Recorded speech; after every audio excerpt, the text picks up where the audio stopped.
Hello everyone, you are welcome on my YouTube channel The Bigger Real Estate. My name is Ajay Narang. आज मैं आ गया हूँ एक नए प्रोजेक्ट के साथ और ये प्रोजेक्ट है इंडिया के leading real estate builder DLF का। जी हाँ, मैं बात कर रहा हूँ DLF गार्डन सिटी फ्लोर्स की, जो कि है सेक्टर 93 के अंदर। अपना सेकंड फेज़ लेके आया DLF। फर्स्ट फेज़ इसका फुली सोल्ड आउट है, ओवर सब्सक्राइब हुआ था और अलॉटमेंट भी उसकी हो चुकी हैं। 2022 में इनका फर्स्ट फेज़ आया था। अब ये सेकंड फेज़ लेके आए हैं और अगेन सेम आपकी लोकेशन है सेक्टर 93 न्यू गुड़गांव के अंदर। और बैंगोन जो है 60 मीटर रोड के ऊपर ये प्रोजेक्ट आ जाता है।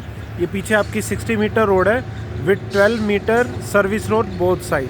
सो 84 मीटर रोड के ऊपर आपका प्रोजेक्ट आ जाता है। और मेरे पीछे आप ये ब्रांडिंग देख पा रहे होंगे, DLF garden city enclave floor sector 93 के अंदर।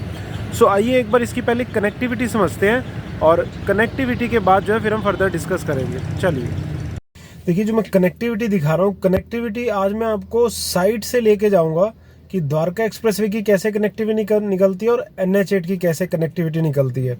सो ये अभी मैं साइट पे हूँ, मैं आपको दिखाता हूँ। ये देखिए, ये जो है इसकी साइट है। साइट का मैं आपको एक बार गेट दिखाता हूँ।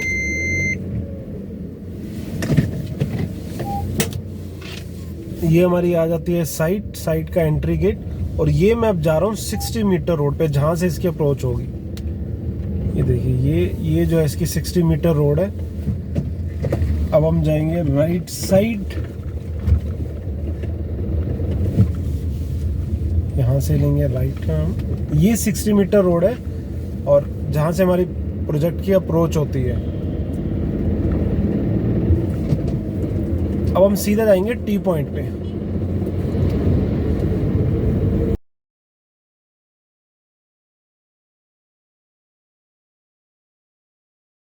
ये देखिए, ये टी पॉइंट आ गया। टी पॉइंट से लेफ्ट 1 मिनट के डिस्टेंस पे पटौदी रोड आ जाती है। पटौदी रोड से आप राइट जाओगे सीधा द्वारका एक्सप्रेसवे।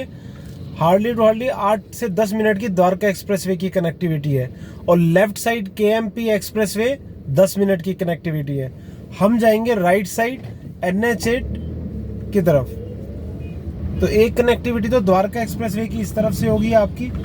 एक अब हम जाएंगे दादी सती चौक से, मैं आपको कनेक्टिविटी बताऊंगा।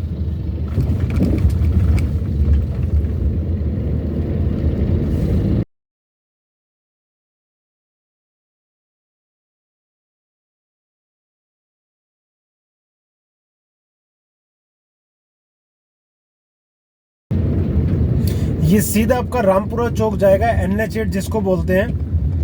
मैं अब ये सामने मेरा जो काफी बड़ा चौक है, ये हमारा दादी सती चौक है। और इसके लेफ्ट साइड जो है आपका द्वारका एक्सप्रेस की कनेक्टिविटी आती है। राइट साइड आपका मानेसर IMT चला जाता है। तो मैं यहाँ पे आपको बताऊंगा कैसे ये निकल के आती है कनेक्टिविटी। ये देखिए, मैं दादी सती चौक पे हूँ। इस तरफ से हम आए थे, 3 मिनट के डिस्टेंस पे हमारा प्रोजेक्ट आ जाता है सेक्टर 93। और ये सीधा आ रहा है द्वारका एक्सप्रेसवे। सीधा अगर आप जाओगे तो राइट साइड में आपका NH8 है थ्रू CPR। लेफ्ट साइड में दिल्ली साइड आप चले जाओगे, ये हमारा द्वारका एक्सप्रेसवे सीधा आ जाता है 5 मिनट के डिस्टेंस पे। इधर सीधा चला जाता है NH8, अगेन 5 मिनट का डिस्टेंस है। ये सीधा आपका IMT एरिया चला जाता है, मानेसर IMT। और यहाँ इस तरफ से हम आए थे, सीधा आपका पटौदी रोड भी है। सो इस लोकेशन से हमारे प्रोजेक्ट की डिस्टेंस रहेगा, सामने द्वारका एक्सप्रेसवे से बात करूँ तो 10 मिनट। सो आइए हम आगे अभी NH8 चलते हैं, जो कि इस तरफ आएगा।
सो ये देखिए, ये सामने आ जाता है हमारा NH8।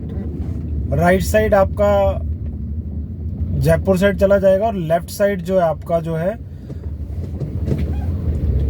टोल प्लाजा आएगा, और फिर उसके बाद जो है आपका हीरो होंडा चौक, इफ्को चौक, और सीधा दिल्ली। ये देखिए, इस हिसाब से हमारी कनेक्टिविटी निकल के आती है। मुझे यहाँ पे आने में 12 से 13 मिनट लगे लोकेशन से या NH8 आने में, और द्वारका एक्सप्रेसवे की मैंने बीच में आपको कनेक्टिविटी बताई थी। तो इस हिसाब से कुछ ये कनेक्टिविटी इसकी निकल के आती है। सो ये थी इसकी कनेक्टिविटी। मैंने कोशिश की कि आपको कनेक्टिविटी अच्छी तरह से समझ में आ जाए।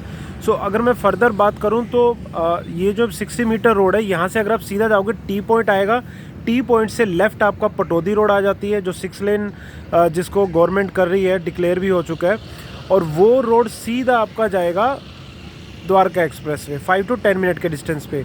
अगर आप सीधा रोड से आप राइट हो जाते हो, राइट होने के बाद दादी सती चौक, वहाँ से भी आपकी द्वारका एक्सप्रेसवे की कनेक्टिविटी है, जिसके लिए आपको टोल भी नहीं जाना पड़ता, और सीधा NH8 से आप वाए जो है द्वारका एक्सप्रेस इस लोकेशन पे आ जाते हो। सो इस हिसाब से कनेक्टिविटी है इसकी। सो कनेक्टिविटी में कोई चैलेंज नहीं है। Now talk about the builder. Builder इसमें आ जाता है DLF, Delhi land and finance company है। 1946 के अंदर जो है ये कंपनी इनकॉर्पोरेटेड हुई थी, और तब से रियल एस्टेट के अंदर है। शुरू में इन्होंने जो है अपना 22 कॉलोनीज डेवलप की थी दिल्ली के अंदर। मेजर इनका दिल्ली के अंदर था, जिसमें होज का south extension, greater Kailash, Krishna Nagar, Rajouri garden, 22 premium colony develop की थी। उसके बाद लेट 90s में इन्होंने गुड़गांव में एंटर किया, और गुड़गांव में आने के बाद तो आपको पता ही है कि इन्होंने जो है cyber city, cyber hub, DLF face 1, 2, 3, 4, 5 जितनी भी प्रीमियम डेवलपमेंट है उस टाइम इन्होंने की है। आज की डेट में भी अगर आप इनके प्रोजेक्ट देखेंगे, आई थिंक ज़्यादा मुझे बताने की ज़रूरत नहीं है, और लीडिंग पब्लिक लिस्टिंग कंपनी कह सकते हो आप इसको। और जो भी मार्केट में जो इसका शेयर प्राइस चल रहा है वो 365 पर शेयर के हिसाब से चल रहा है। सो ये था बिल्डर के बारे में। Now talk about this particular project. 26 एकड़ की आपकी टाउनशिप है। फर्स्ट फेज़ में ये 97 प्लॉट के ऊपर डेवलपमेंट लेके आए थे। 388 यूनिट थी जो फुली ओवर सब्सक्राइब हुई थी, और लॉटमेंट भी हो चुकी है। अब ये अप्रॉक्सीमेटली 150 प्लॉट पे डेवलपमेंट चल रहा है। 600 यूनिट है। प्लॉट साइज़ जो आपका रहेगा वो 179 स्क्वायर यार्ड, 180 स्क्वायर यार्ड के करीब जो प्राइस रहता है। DDJY का ही लाइसेंस है। सो कई लोग क्या होते हैं, DDJY से इसको अफोर्डेबल एक तरह से, यस बिल्डर जो है लाइसेंस लेता है DDJY का, बट डेवलपमेंट सारी प्राइवेट बिल्डर करता है, जैसे कि यहाँ पे DLF कर रहा है। और DDJY के जितने भी रूल होते हैं कि 9 मीटर की रोड रहेगी आपकी, गेटेड, अंडरग्राउंड आपकी केबल्स रहेंगी, क्लब हाउस रहेगा, वो सारी चीज़ें इसके अंदर हैं। सो प्राइवेट डेवलप कॉलोनी होती है, बट लाइसेंस DDJY का उससे ही लेना होता है, गवर्नमेंट से ही लेना होता है। सो इसका जो रेरा एक्सपेक्टेड है 10 to 15 जनवरी के आसपास इसका जो है रेरा एक्सपेक्टेड है। और जैसे कि मैंने बताया, अप्रोक्सीमेटली 150 प्लॉट के ऊपर 600 यूनिट आ रही हैं आपकी, और 179 स्क्वायर यार्ड, 180 गज आप उसको मान सकते हो, जिसके ऊपर ये डेवलपमेंट आएगी। 3 BHK प्लस 3 वॉशरूम का इसका कॉन्सेप्ट है। इसमें क्या है कि आपको बेसमेंट के अंदर भी एक स्पेस मिल रहा है विद वॉशरूम। लाइक जैसे आपका M3M है या सिग्नेचर है, उसमें आपको स्पेस तो मिल रहा है, बट कहीं ना कहीं वॉशरूम की कमी है। बट यहाँ पे आपको वॉशरूम टॉयलेट जो है साथ में मिल रहा है, जो बेसमेंट में स्पेस मिल रहा है। और जो आपका टेरेस है वो सबके लिए कॉमन है। तो आपका जो लो राइज डेवलपमेंट रहेगी वो बेसमेंट, स्टिल्ट पे आपकी पार्किंग, 4 फ्लोर और terrace common for all 4 floor जो भी हैं। बेसमेंट में सबको एक स्पेस मिलेगा विद अटैच वॉशरूम, और आपका फ्लोर आपका जो भी आपकी प्रेफरेंस रहेगी। सो इस हिसाब से कुछ इनका कॉन्सेप्ट है। सेकंड फेज़ के अंदर ये यूनिट्स आपकी आ रही हैं, और इसमें क्या है कि आपको रो किचन मिलेगी without any appliances, no wardrobe, आपको एसीज मिलेंगे ड्राइंग डाइनिंग के अंदर, मार्बल फ्लोरिंग मिलेगी आपको। और इस हिसाब से कुछ जो है हमारा ये कॉन्सेप्ट रहने वाला है, राइट। आइए मैं आपको एक बार थोड़ा सा साइट भी दिखा देता हूँ कि साइट कैसे निकल के आ रही है। ऑल्दो अंडर कंस्ट्रक्शन साइट है, पोजेशन आपको 2 इयर्स में मिलेगा, क्योंकि लो राइज डेवलपमेंट है। जैसे हाई राइज में आपका 4 से 4.5 साल लगता है, यहाँ आपके 2 साल के अंदर जो आपको डेवलपमेंट होकर आपको मिल जाएगी। सो 2 साल के अंदर ही आपका ये टाइम पीरियड रहेगा। सो आइए मैं आपको एक बार डेवलपमेंट दिखाता हूँ थोड़ी सी, और फिर उसके बाद जो है हम इसकी हैबिटेशन और आगे जो है डिस्कशन करते हैं। चलिए।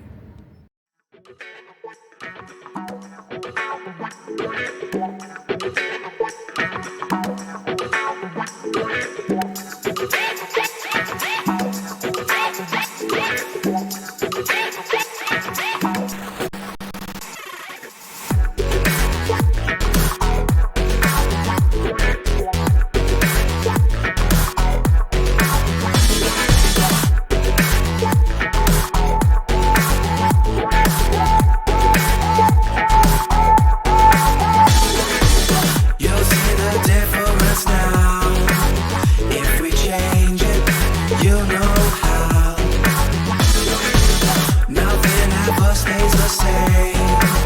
Want to let it change. It's like a family tree, part of you and part of me.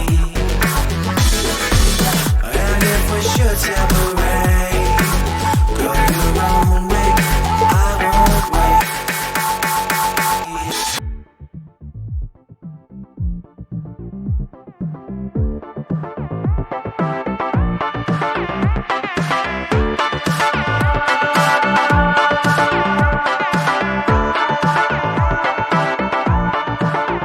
देखिए, अगर मैं अभी हैबिटेशन की आपसे बात करूं तो ये ऐसी लोकेशन है कि अगर आज भी यहाँ पे आप शिफ्ट हो तो कमर्शियल, स्कूल सब कुछ ऑपरेशनल है। फिर भी मैं अगर पर्टिकुलर स्कूल की बात करूं तो DPS, saint Xavier, Yaduvanshi school, आपका जो है रॉयल पब्लिक स्कूल, मैत्री किरण, सेंट जेवियर स्कूल, ये आपको आसपास लोकेलिटी में स्कूल्स मिल जाते हैं। कमर्शियल की बात करूं तो सफ़ायर 83, सफ़ायर 90, आयरस ब्रॉडवे फर्स्ट, सेकंड, ये इधर आप थोड़ी सी दूर जाओगे 60 मीटर रोड पे जेएमएस क्रॉसवॉक ऑपरेशनल हो गया, लीजिंग चल रही है। आप आगे आपका स्पेस का ट्राई स्टोर मॉल जो है 300-400 मीटर पे वो भी ऑपरेशनल हो गया है। सो कमर्शियल भी आपके ऑपरेशनल है। हॉस्पिटल की बात करूँ तो यहाँ पे सबसे बड़ा हॉस्पिटल आरवी हॉस्पिटल है, ऑपरेशनल है। इसके अलावा जो है अपोलो कार्डियन हॉस्पिटल है, जेनेसिस हॉस्पिटल आपका है, और भी हॉस्पिटल जो आपको लोकेलिटी में मिल जाते हैं। तो स्कूल आपका, कमर्शियल आपका जो है, अगर मैं रेजिडेंशियल की भी बात करूं आसपास तो ये आप पीछे देख पा रहे होंगे आरवी वेलफेयर सोसाइटी है। उसके आगे जो आपका रहेजा का भी रेजिडेंशियल प्रोजेक्ट आ जाता है, अंसल का भी प्रोजेक्ट है, सिग्नेचर ग्लोबल का भी आगे जाके प्रोजेक्ट आ जाता है। इस साइड अगर आप देखोगे प्रोजेक्ट के उस तरफ तो डीएलएफ की टाउनशिप्स आ जाती हैं। यहाँ से भी अगर आप सीधा निकलोगे रोड पे तो वहाँ पे भी आपको रेजिडेंशियल मिल जाते हैं। सो आज भी अगर आपको पोजेशन मिल जाए तो सब कुछ ऑपरेशनल, हैबिटेट एरिया है, कोई इशू नहीं है। कनेक्टिविटी का भी मैंने आपको बताया कि टोल अगर इनकेस नहीं भी हटता है तो आपकी सीपीआर से डायरेक्ट कनेक्टिविटी यहाँ पे आ रही है। सो कनेक्टिविटी में भी कोई मेजर चैलेंज नहीं है। सो ये था आपका हैबिटेशन के बारे में। Now talk about the amenities. Amenities में क्या है कि आपको इसमें 2 एकड़ का आपको क्लब मिल रहा है, जिसमें आपका स्विमिंग पूल और जितनी भी उस टाइप की एक्टिविटीज़ होती हैं वो सब आपको मिलेगा। कुछ एरिया आपका ओपन रहेगा, कुछ आपका कवर्ड रहेगा, जैसे ही क्लब हाउस का कॉन्सेप्ट रहता है। इसके अलावा table tennis, badminton, cricket net practice, फिर जॉगिंग पार्क, लोन्स आपको, पार्टी लोन। सो डीएलएफ की आई थिंक डेवलपमेंट आपको पता ही है, जैसे भी अगर वो डेवलपमेंट देगा तो बेस्ट ऑफ बेस्ट आपको डेवलपमेंट यहाँ पे मिलने वाली है।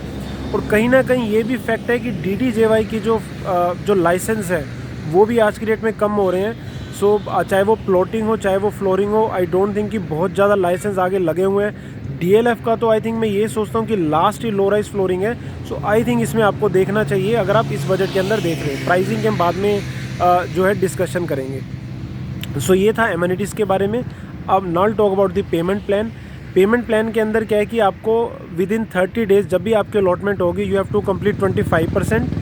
फिर जब इसका सुपर स्ट्रक्चर कंप्लीट होगा, बेसमेंट स्ट्रीट 4 फ्लोर, तो फिर आपको जो 25%, फिर आपका ओसी पे आएगा when they apply for the OC 25%, और पोजेशन पे 25%। तो मेरे हिसाब से पेमेंट प्लान बहुत अट्रैक्टिव है। शुरू में आपको 25% देने हैं, फिर 25 सुपर स्ट्रक्चर पे जाके देना, और फिर आपका 50% एक तरह से पोजेशन पे आपको देना है। तो बहुत अच्छा पेमेंट प्लान है। अभी ये क्या कर रहे हैं कि ईओआई ले रहे हैं, 5 लाख की जो है ईओआई ले रहे हैं डीएलएफ लिमिटेड के नाम से। और ईओआई का ये बेनिफिट हो जाता है कि आपको एक तो प्रायोरिटी लिस्ट में आप आ जाते हो, प्रायोरिटी नंबर मिल जाता है, दूसरा आपको डिस्काउंट मिल जाता है। अगर मैं फर्स्ट फेज़ की बात करूं तो काफ़ी जो मेरे क्लाइंट से या इस जो फर्स्ट फेज़ में रह गए थे, अलॉटमेंट नहीं हो पाएगी या उनकी मनपसंद यूनिट ने उनको नहीं मिल पाई थी। और इसके अलावा जो है जो डिस्काउंट भी कहीं ना कहीं फर्स्ट फेज़ में 5 लाख का मिला था वो भी जो है मिस हुआ था। सो ईओआई का आपको बेनिफिट होगा, एक आपको मनपसंद यूनिट मिलेगी, और जैसे कि फर्स्ट फेज़ में भी ओवर सब्सक्राइब हुआ था, और आपको जो डिस्काउंट भी मिलता है। तो ये 2 मेजर बेनिफिट होते हैं ईओआई के। और इसमें जो चेक आपको लगेगा, जैसे फॉर एग्जांपल आप 5 लाख का चेक देते हो, तो जब आपको अलॉटमेंट के लिए बुलाएंगे उस टाइम भी जो मैं आपको चीज़ें बता रहा हूँ ये सब आपका आरएम आपको समझाएगा, और अगर आप अंडरस्टैंड करते हो प्रोजेक्ट को तभी आपका इनकैश होने के लिए जाएगा।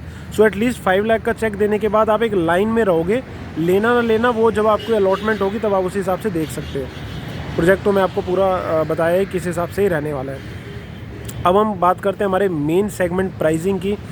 सो फर्स्ट फेज़ में इनकी प्राइसिंग जो आई थी 1.25 CR से 1.50 CR, डिपेंडिंग ऑन किस फेसिंग में आप जा रहे हो, कौन सी मीटर रोड के ऊपर आप हो, पार्क फेसिंग है, नॉर्थ फेसिंग है, उस हिसाब से प्राइसिंग वेरी करती है। आज की डेट में प्राइसिंग 1.40 CR से 1.65 CR है, 1,40,00,000 से 1,65,00,000, जिसमें आपका club development charges, EDC, IDC सब कुछ आपका इंक्लूड है एक्सेप्ट GST। और रजिस्ट्री के चार्जेस तो जब आपको पोजेसन मिलेगा तब लगेंगे, वो बिल्डर को नहीं जाएंगे, वो आपके गवर्नमेंट को जाते हैं, आपको पता ही है। तो अदर देन GST आपकी कॉस्टिंग 1.40 CR से 1.65 CR वेरी करेगी, डिपेंडिंग ऑन आप कौन सी यूनिट्स के अंदर जा रहे हो। तो इसी हिसाब से प्राइसिंग है इसकी। बाकी अगर आपको बोलूँ कि क्यों आपको इसके अंदर देखना चाहिए, एक तो मैंने बताया कि DLF बिल्डर है, काफ़ी अच्छी कंस्ट्रक्शन करके देता है, आपको पता ही है, वो मुझे बताने की ज़रूरत नहीं है। DDJY की आगे आने वाले टाइम में फ्लोरिंग की अगर चाहे बात करो, चाहे प्लॉटिंग की बात करो, आई डोंट थिंक कि बहुत ज़्यादा लाइसेंस आगे लगे हुए हैं, ना गवर्नमेंट आगे लाइसेंस दे रही है, ये है।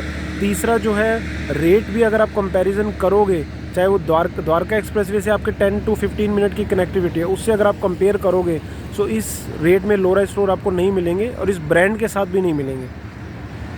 अगर आप कंपेयर करोगे तो रेट, अगर आप कंपेयर करो तो रेट भी ठीक है, बिल्डर भी है, कनेक्टिविटी भी है, सब कुछ आपको ऑपरेशनल है, कमर्शियल, रेजिडेंशियल, स्कूल्स आसपास सब आपके ऑपरेशनल्स हैं, और DLF ब्रांड है। और लोकेशन आपको पता है कि रिपीट होने वाली। लोकेशन की बात करोगे तो 60 मीटर रोड है पीछे, इस रोड की अप्रोच के ऊपर वहाँ आपकी जो है एंट्री गेट है, वहाँ से आपकी जो है कनेक्टिविटी होने वाली है। सो अगर आप देख रहे हो तो इसको एक बार कंसिडर कर सकते हो। बाकी आपको साइट से रिलेटेड, लोकेशन से रिलेटेड, इस प्रोजेक्ट से कोई भी क्वेरी हो, आप मेरे को नीचे दिए गए नंबर पे कांटेक्ट कर सकते हो, या व्हाट्सएप भी कर सकते हो, और मैं आपको पूरा इस प्रोजेक्ट के बारे में बताऊंगा। तो ये था आज का हमारा video, DLF garden city enclave floor, जिसका सेकंड फेज़ आया हुआ है। सो अगर आपको ये मेरा वीडियो अच्छा लगा, प्लीज़ इसको लाइक करें, चैनल को सब्सक्राइब करें। Bye bye.